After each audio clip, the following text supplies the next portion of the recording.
Today, the National Assembly has passed the 2020 budget with an increase of over 200 billion naira. We dissect the addition and the scrutiny of the federal lawmakers tonight on the program.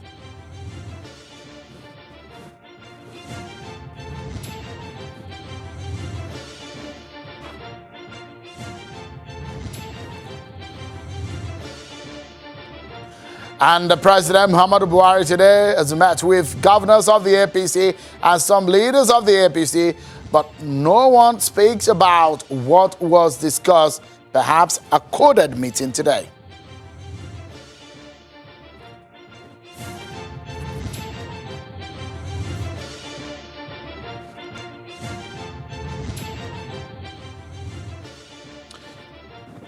Hello everyone and welcome to the program. What a beautiful evening it is. This is Politics Today live on Channels Television. I'm Sean Kimale at Channels Television's global headquarters in Lagos. Let's take you to the seat of power at the presidential villa, where President Muhammadu Buhari has met with some governors of the All Progressives Congress APC and some of the leaders of the APC. The agenda of the meeting is not known, but the Vice President, Professor Yemi Osinbajo, and the national chairman of the party, Mr. Adams Oshomole, were in attendance. Governors who were present include those of Nasarawa, Lagos, Osun, Edo, Ekiti, Jigawa, Kaduna, Niger, and Gombe states, amongst others. Some other governors are represented by their deputies at the meeting. The meeting held behind closed doors. The meeting ended with no statement from anyone. They also declined to speak with State House correspondents. Let's also give you some information coming from the electoral umpire. The Independent National Electoral Commission, INEC, says in the coming days, it will conduct 28 court-ordered rerun elections. It was initially 30, but 2 were conducted last week. The 28 rerun elections will happen across 12 states of the Federation. The electoral umpire gave the information at the end of its meeting today in Abuja. The elections will, according to the electoral umpire, will help fill seats in 1 senatorial district of the 109 seats in the Senate, 12 federal constituency seats, and 15 state assembly seats. All these elections, the INEC says, will be conducted on Saturday, the 25th of January, 2019. Another story that you perhaps are interested in is what the Emir of Kano, Muhammadu Sanusi II, is saying. He's insisting that the federal government's decision to close its land borders is to preserve the country's foreign policy in the nation's interest. He said that the closure was not inconsistent with the African Continental Free Trade Agreement. Take a listen to what he said. About 2 years ago, the president came to Kano on a state visit, and I stood up and I said to him, close the borders. This was 2 years ago. And people said, well, you talk about free trade. I said, yes, close the borders, because this is not just about smuggling petroleum products, it's not about smuggling rice. I don't know how many people know, but in 2017, for example, the Republic of Benin was the world's second largest importer of tramadol after the United States. All those drugs came into northern Nigeria. There's the drug problem. So it's not about just undermining domestic production. It's not about the fiscal push of government with smuggling subsidized petrol. It's about destroying entire populations with drugs. What we need to do is do what China did. We need to protect our own industry. We need to protect our own production. We need to protect our own markets. And we need to make sure that trade is fair. Well, interesting thoughts in there. Let's check out some other political stories we have for you on our political roundup.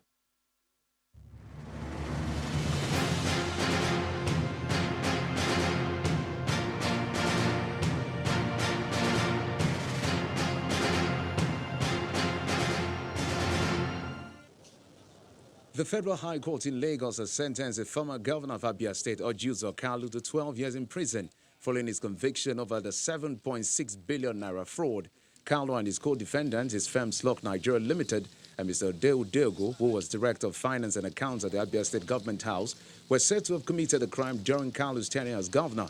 The prosecution claimed that the sum of 7.1 billion naira formed part of the funds illegally derived from the treasury of the Abia State government. Apart from the 7.1 billion naira, the former governor and the other defendants are also accused of receiving a total of 460 million naira allegedly stolen from the Abia State government treasury between July and December 2002.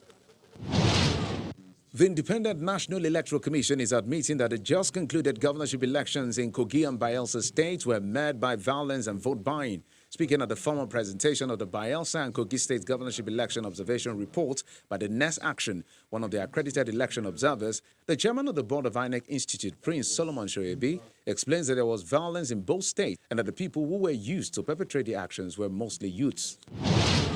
A federal high court in Abuja has frowned at the refusal of the Department of State Services DSS to release the convener of the Revolution Now protest, Mr. Moyele Sowore, and his co-defendant, Mr. Olawale Bakare.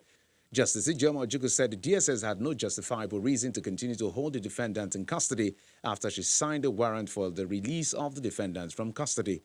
Consequently, the court ordered the DSS to release Sowore and Bakare within the next 24 hours and adjourned to Friday, December 6th for a report of compliance of the court's directive.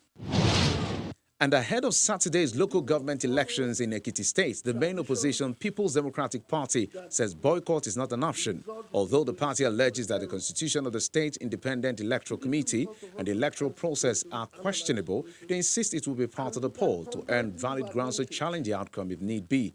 But the ruling All Progressives Congress APC says it needs no favor from political or electoral quarters to have a good outing on Saturday. The party looks forward to a resounding victory in the election, promising to avoid any act that could foul the process.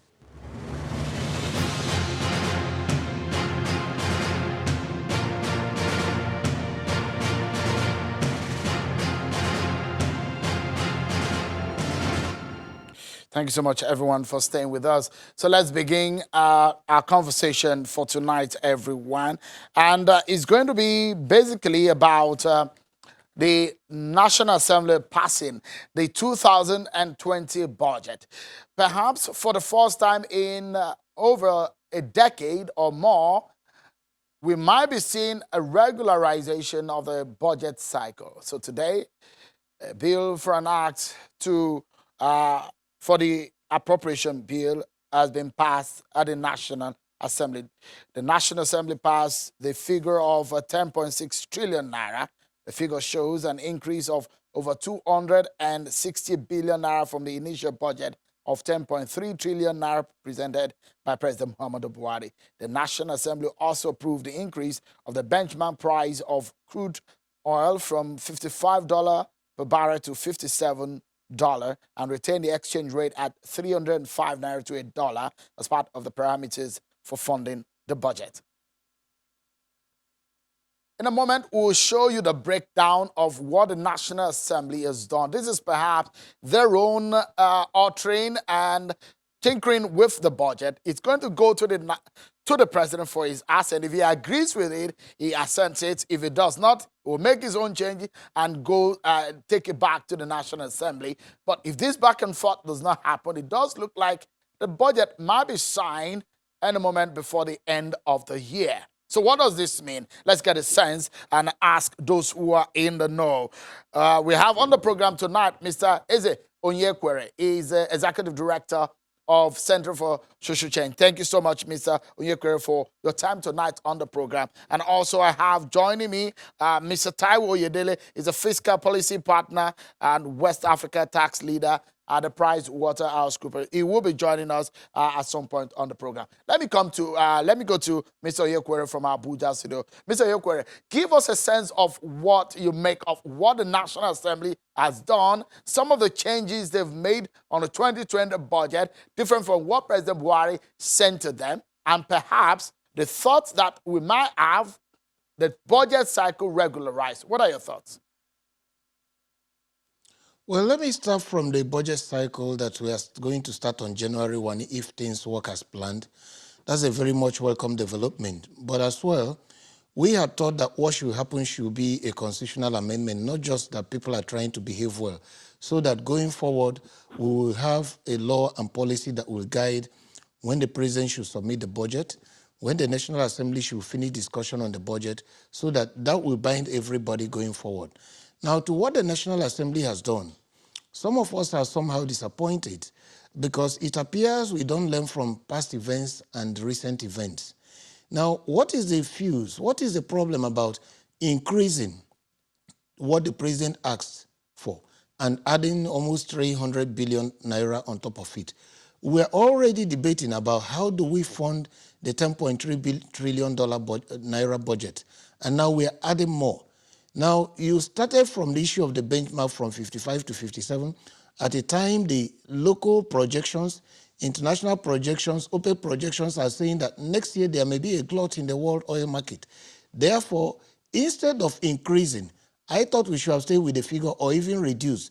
Assuming without conceding that crude oil sells for much more, we can save it in the excess crude account and later come back to budget for it. So it would have even been better for us to now have a conservative budget which we can fund, because even the sources of funding, we are not so sure of it.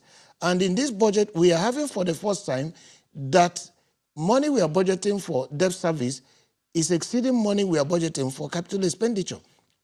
Generally, what happens is that in real practice, what you write in the budget is different from what happens at the end of the day. What happens is that you pay debts, you pay salaries, you draw down overheads, you pay statutory expenditure, and then whatever is left is what you use for capital expenditure. If nothing is left, maybe you are borrowing, you use it to pay. Let's take the instance of 2018. In 2018, we used 54% of all we earned to service debts. In the first half of 2019, we also did the same figure. So that means debt is now becoming a much more important challenge and issue than even capital expenditure and every other thing. So I was surprised that the National Assembly still increased the budget when we are still cracking our heads to think of where do we get the money to fund the 10.3 trillion naira budget. So it's an unfortunate development. We need to start thinking empirically, learn from history, and then take ourselves more seriously. Because if you ask yourself, how much of the 2019 budget has been implemented beyond paying salaries and maybe a few overheads and paying debts? If you can't answer that question, why are you now bringing much more figures? Because where is the money coming from? We don't know. And nobody is so sure of it. So for me, That's a it's an major unfortunate concern. situation. I would Yeah. have preferred they stayed with. I was saying that's a major concern. I wanted Mr. Taiwo Yedele of the PricewaterhouseCoopers to weigh in. He's an expert in fiscal policy and the lead partner at the West Africa Tax Leader. Thank you so much, Mr. Yedele, for coming on tonight. Give us a sense of what may be your concern about this budget, especially the revenue gap. Over 2 trillion is what we're going to be spending in servicing the debt. Now we've seen the jacking up of the figure. What are your fears majorly? Some experts are already saying there will be a supplementary budget. Yeah, indeed. I think that the budget originally as presented by Mr. President to the National Assembly, many of us believe that the revenue numbers are already very ambitious, with a very significant portion described as other revenue, which sometimes you can even call, revenue padding, because if you look back into the past few years, we have not been able to achieve even 20 to 30% of the revenue we describe as other revenue. Now it's even in a more precarious state because the National Assembly has just, in my view, trying to find a justification for the increase in the budget, also increase the benchmark price for crude oil. The reality is that the more you raise the benchmark price of crude oil, the bigger the risk that the budget will face, because it doesn't change the reality of what the price will be eventually. It just means that we become too optimistic and therefore we increase the budget deficit, which is also very surprising that they increase the budget for funding, the cost of borrowing. In reality, as a matter of fact, the number one priority for government would always be to service our debt, even before recurrent expenditure. But the more we keep increasing the size of the budget, the more the risk that that deficit will continue to balloon. The more Mr. that the cost Oyedele, of apologies, financing. apologies. I'd like you to hold the thought for a moment. We will come back. But for me, Mr. Onyekwere and Mr. Oyedele, the biggest question here is we're going into the year where the reality of the 30,000 minimum wage was set in so many states. And also, this is a year we're going to be seeing much more of a tax implementation policy of the federal government. How do we manage the debt crisis, the revenue gap, and the 2020 budget that have been presented? These are some of the questions I'll be posing to my guests tonight on the program when we take these messages. Join us again, everyone. Thank you so much, everyone, for staying with us. So you will be concerned because this matter is a matter of national importance because the budget 2020 has been passed by the National Assembly. The implementation will start hopefully on the 1st of January 2020. So the question is, this is perhaps the first time, correct me if I'm wrong, Mr. Onyekwere and Mr. Oyedele, that in over 10 years, that we're seeing a budget that is passed at this time, and perhaps that we're seeing a situation where the budget cycle will be regularized from January to December. So take a look at what's happened. And the changes, the major change that has happened, the increase that the National Assembly had made in terms of capital allocation is in the works on housing, where the figure was jacked up from 262 billion to 315.6 billion naira. In education, it was moved up, jacked up from 48 billion to 84.7 billion, and health from 46 billion naira to 59.9 billion. Those are some of the differences made. Mr. Oyedele, make sense of what this means for us as a nation, where the National Assembly has made these changes in the capital allocation. Would it make any difference in the pocket of an average Nigerian on the street? Yeah, no, I don't think so. Because if you look at it historically, whatever amounts we had budgeted for capital expenditure, we have not been able to even implement 50% in most cases. So if you then further increase the budgeted amount without thinking about where are we going to find the money to fund it, then I think it's just a waste of time. And I believe that if you disaggregate the increase in those headings that you have mentioned, increases by the National Assembly, you may find that they have actually jeopardized some of the major projects, and they have allocated them to constituency projects, which at the end of the day, you struggle to implement it. So I'm really not very happy with the Let me put you right on the spot, Mr. Oyedele, before I go to Mr. Onyekwere. Mr. Oyedele, do you have a major concern going into the year 2020, considering what is happening in the world of oil-producing countries and the possibilities in the figures, because it's our mainstay. Whatever happens in that sector affects the earnings and the revenue, thereby affecting us, affecting the execution of the budget. Do you have a major fear, Mr. Oyedele? Yes, I do. Oil revenue always has too many moving parts and so many uncertainties. So even beyond the price, we can say the price range that's been projected by many analysts is in the range of 55 to 60 for next year. But then you have another variable to worry about, which is the volume, with all the caps that OPEC is trying to impose on member countries. So I would say that oil revenue is not something you go and increase significantly and hoping that everything will turn out well. It should be a revenue that we use to take care of capital expenditure, human capital development, when the outturn is better than what we plan, not to plan optimistically to make more, and then at the end of the day, so in essence, do you foresee some kind of more borrowings from the federal government, either local or foreign? No, certainly we have to borrow more, especially to meet debt service and recurrent expenditure. I don't think government would, apart from the 30 billion request that's already at the National Assembly, if you borrow for capital expenditure and those that self-financing, then that is fine. The problem is when we have to borrow for debt service as well as Let for me a let me go current to Abuja, expenditure. Mr. But that's Oyedele. not something that Hold needs the to be. thought for a moment. Let's get the view of Mr. Onyekwere on this one. And my question, Mr. Onyekwere, is going to be in two parts. I hope that you'll be able to help us deal with it. The first part is the legality. A lot of people have debated whether or not the National Assembly, the lawmakers, have the power to jack up or to add. People argue that they have the power to remove, but they don't have the power to add.